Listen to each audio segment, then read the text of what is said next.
गुरुजी आपके चरणों में बारंबार प्रणाम। राधे राधे गुरुजी, प्रणाम गुरुजी। गुरुजी मेरा शरीर पहले बहुत अस्वस्थ रहता था। जब मैंने आपकी कथा सुननी आरंभ की तो मैं बिल्कुल स्वस्थ हो गई और मेरा मन प्रभु भक्ति में लग गया और मैं आनंदित रहने लगी। मेरा शरीर का सारा कष्ट चला गया और मैं घर के कार्य में भी माता पिता की सहायता करती थी और पढ़ाई भी करती थी। लेकिन बाद में गुरुजी पता नहीं क्या हुआ, कुछ समय के बाद है ना मैं फिर से अस्वस्थ हो गई और मेरे अंदर जैसे आप कहते हो ना काम, क्रोध, लोभ, ईर्ष्या, अहंकार, ये सब विकार आ गए और मैं ना माया के अंदर फंसती चली गई।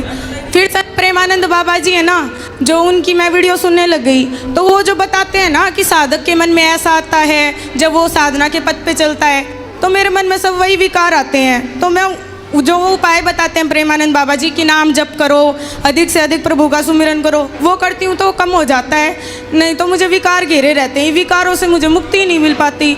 और है ना मतलब मुझे कान में ना एक अजीब सी आवाज़ सुनाई देने लगी कि हमारे जो लड्डू गोपाल जी हैं कि है ना जैसे आरती करते हैं उनकी, तो वो अग्नि उसे जला देगी, तेरे काना को तो ये हो जाएगा। मैं रोने लगी, चिल्लाने लगी कि मेरे प्रभु को कुछ नहीं होना चाहिए। लोगों ने कहा कि भगवान है, भगवान को थोड़ी ना होता है। तो वो मेरे कान से आवाज़ नहीं जाती तो मैं अजीब हरकतें करने लगी। तो मेरी माता जी को ऐसा लगा कि मेरे अंदर कोई प्रेत आ गया। तो ये मुझे ना बाबा त्रिलोक भारती जी हैं जो शंकर जी के भक्त हैं, जिन्होंने 5000 साल पहले पृथ्वी में समाधि ले ली थी। तो वहाँ पे ऐसा है जैसे बागेश्वर में है और मेहंदीपुर में है, तो ऐसे उसमें तो मुझे लेके गए पर मेरे अंदर कुछ नहीं आया। बस मैं एक ही कहती रहती उस जिन बाबा जी के लेके गए उन बाबा जी से भी मैं यही बोली कि बाबा जी आप मुझे ना मेरे कान्हा से मिलवा दो, मेरे मोहन से मिलवा दो। तो जो बाबा जी की मूर्ति है वहाँ, उससे आवाज़ आने लगी कि तुझे तेरे कान्हा मिलेंगे। और मुझे ना सपने में भगवान के दर्शन होने लगे। अब मुझे रोज़ भगवान के सपने में दर्शन होते हैं, लेकिन सब लोग ये समझते हैं कि मेरे अंदर प्रेत है। तो अब आप अगर आप कह देंगे कि कुछ नहीं है तो सब मान जाएंगे। तो कौन बोल रहा था कि प्रेत है? मेरी माता जी बोल रही हैं। और एक है ना हम जहाँ धाम पे गए थे ना वहाँ कोई। कहाँ माता जी कहाँ है? वो उधर है। भैया काहे तुम भूत प्रेत के चक्कर में पड़ी हो हैं? समस्या कितनी विकट है कि आजकल के बच्चे ज़्यादा पूजा पाठ भक्ति भाव करने लगे तो माँ बाप टेंशन में आ जाते हैं, है ना। उनको लगता है कहीं ये ज़्यादा साध्वी ना हो जाए, साधु ना बन जाए। जबकि शराब पीने लग जाए बच्चा, गलत राह पर चलने लग जाए लड़कियां, तो माँ बाप को इतनी फिक्र नहीं होती। उनको लगता है ये तो फैशन है, ये तो चल ही रहा है। पर अच्छे बन जाए तो दिक्कत है। तो काहे दिक्कत हो रही है आपको? राधे राधे गुरुजी। दिक्कत ये थी जी, ये ना पागलपन करने लगी, सारा सामान फोड़ने लगी, मेरे को मार कोच करने लगी, अपने छोटे भाई को मारती थी। मतलब ये देखो मेरे दांत वगैरह भी इसने तोड़ दिए, जुरखे बुरखे ऐसे बहुत बुरी तरह हरकत करने लगी। इस वजह से मैं तुम अपनी माँ को काहे मारती हो? मैंने माँ को नहीं मारा। बताऊं, मैंने आपको बताया मेरे अंदर आवाज़ सुनती। जैसे ये आरती करने जाती ना प्रभु की, जैसे मैया आरती करने जाती प्रभु की, तो वो अग्नि तेरे कान्हा को जला देगी। ये जो तेरी माँ है ना, ये माँ नहीं है। जैसे पूतना आई थी कृष्ण को मारने के लिए। ऐसा कौन बोल रहा था? पता नहीं, अपने आप आवाज़ आती। मैंने मैया को बताया कि मेरे को आवाज़ आती है, तो ये सोची मेरे अंदर प्रेत है। और फिर माँ को मार दी तुमने? मारा नहीं गुरुजी। माँ कह रही दांत तोड़ दिए? नहीं गुरुजी, मैंने नहीं मारा। आप कहते हो ना कि माता पिता की सेवा करनी चाहिए, आप जो कहते हो ना, मैं खुद करने की कोशिश करती हूँ, लेकिन मेरा शरीर अस्वस्थ है। और ये मैंने पता है किस लिए किया था गुरुजी? इन्होंने संतों को गालियाँ दी थी और आपको गालियाँ दी थी, जो मैं बर्दाश्त नहीं कर पाई गुरुजी। मैं संतों को गालियाँ बर्दाश्त नहीं होता। बाबा प्रेमानंद जी को इन्होंने गालियां दी थी, मैं कैसे बर्दाश्त कर लेती। आपने कहा था गुरुजी, आपने कहा था कि माता पिता है ना, माता पिता को भगवान के लिए छोड़ना पड़े तो छोड़ सकते हैं, जैसे प्रहलाद जी ने हिरण्यकश्यप। अरे तो माँ के दांत तोड़ दोगे?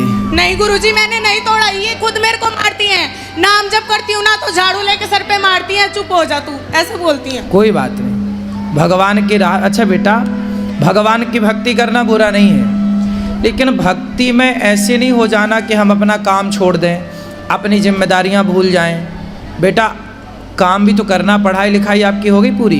+2 की है गुरुजी, अभी संस्कृत का कोर्स करेंगे। आपने कहा था ऑनलाइन क्लास लगेगी, आप संस्कृत। वो तो ठीक है बेटा, पर आपके यहाँ की कोई पढ़ाई क्या क्या कॉलेज वगैरह हो गया आपका? कॉलेज में संस्कृत शास्त्री का ही कोर्स करेंगे गुरुजी।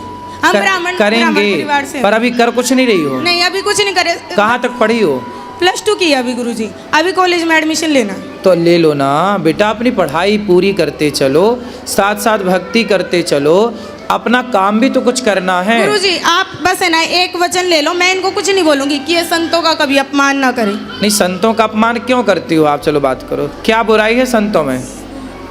गुरुजी मैं आपको बता नहीं सकती, ये इतनी परेशान करती है, इतनी परेशान कोई करती बात नहीं, वो परेशान करती है माना की। गुरुजी अपना एक भी काम नहीं करती, पानी पी के गिलास का बर्तन भी नहीं उठाती है, ऊपर से इसके पापा ड्रिंक करते हैं, मेरे को वे भी परेशान करते हैं। इनकी सारी जिम्मेवारी मेरे ऊपर है, घर की जिम्मेवारी मेरे ऊपर है, पढ़ाई ना ये पढ़ती ना कहना मानती, सारा दिन गाली गलौज करती है, दौड़ते आपस में लड़ती है ना वैसे लड़ती है। इसका छोटा भाई स्कूल से आता है, स्कूल की बात नहीं बताने देगी, मेरे को सोना है तो चुप हो जाओ, मेरे को टीवी देखना है तो चुप हो जाओ, मेरे को संत की बात चुप हो जाओ, हमें नहीं बोलने देती है। कमरे 3 है गुरुजी, एक में मंदिर बनाया वहाँ नहीं किसी को जाने देती। घर मेरा बहुत छोटा है गुरुजी, मेरे को कपड़े ऊपर धोने होते हैं, ऊपर नहीं चढ़ने देती, ना कपड़े सुखाने देती ना तारने। मेरे लड्डू गोपाल के हाथ नहीं लगाना, मेरे भाव से मैं पूजा करूँगी, उस वो मुझे स्वीकारनी है, मेरी तरह से पूजा करो। गुरुजी ये बताओ कि हमारे कुछ भी भाव नहीं है, मैं बेटी की अधीन हूँ क्या पूजा करने के लिए? ये कहती है मैं जैसे कहूँ ना वैसे कर, मैं जैसे कहूँ वैसे बैठ, मैं जैसे कहूँ वैसे मान, मैं जैसे कहूँ वैसे पानी पी, ऐसे परेशान करती है मेरे को। गुरुजी ये सोच के बाद सीधा भोजन बनाती है, चप्पल पहन के भोजन बनाती है मेरी माता जी।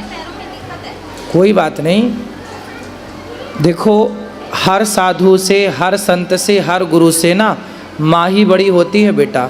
हम तो आपको बाद में मिले, कोई भी साधु बाद में मिला, आपको पहले माँ मिली। आपकी माँ ही थी जिसने आपकी मालिश की, आपको नहलाया धुलाया, उंगली पकड़कर चलाया।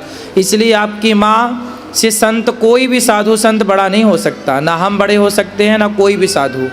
इसलिए आपकी माँ, जब आप अपनी माँ को बोलोगी उल्टा, कुछ करने नहीं दोगी, अपने भाई को उसका रिवीजन नहीं करने दोगी, तो माँ को गुस्सा तो आएगी। गुरुजी ये सारे दिन सांसारिक बातें करते हैं, कभी कोई बात चर्चा नहीं करते। बेटा संसार में रहना है तो कुछ सांसारिक बातें तो करनी ही पड़ती है ना बेटा। कभी तो गुरुजी भगवान की चर्चा करे। तो हम है ना 3 घंटे भगवान की चर्चा, मैं हम टीवी 3 में घंटे आपकी कथा सुनाते सुनती हैं। हूँ बस, और कुछ नहीं सुनती। हाँ बस ठीक है, सुनो, बाकी अपनी माँ से माँ की तरह बात करो, बेटी की तरह। गुरुजी मैं ऐसा क्या करूं जिससे अगले जन्म में मुझे ऐसे माता पिता मिले जो मेरी भक्ति में विरोध उत्पन्न ना करें। अरे इस जन्म में ही अपना कल्याण कर लेना, जन्म जन्म का चक्कर ही खत्म, मोक्ष हो जाए ना, काहे बार बार आना जाना।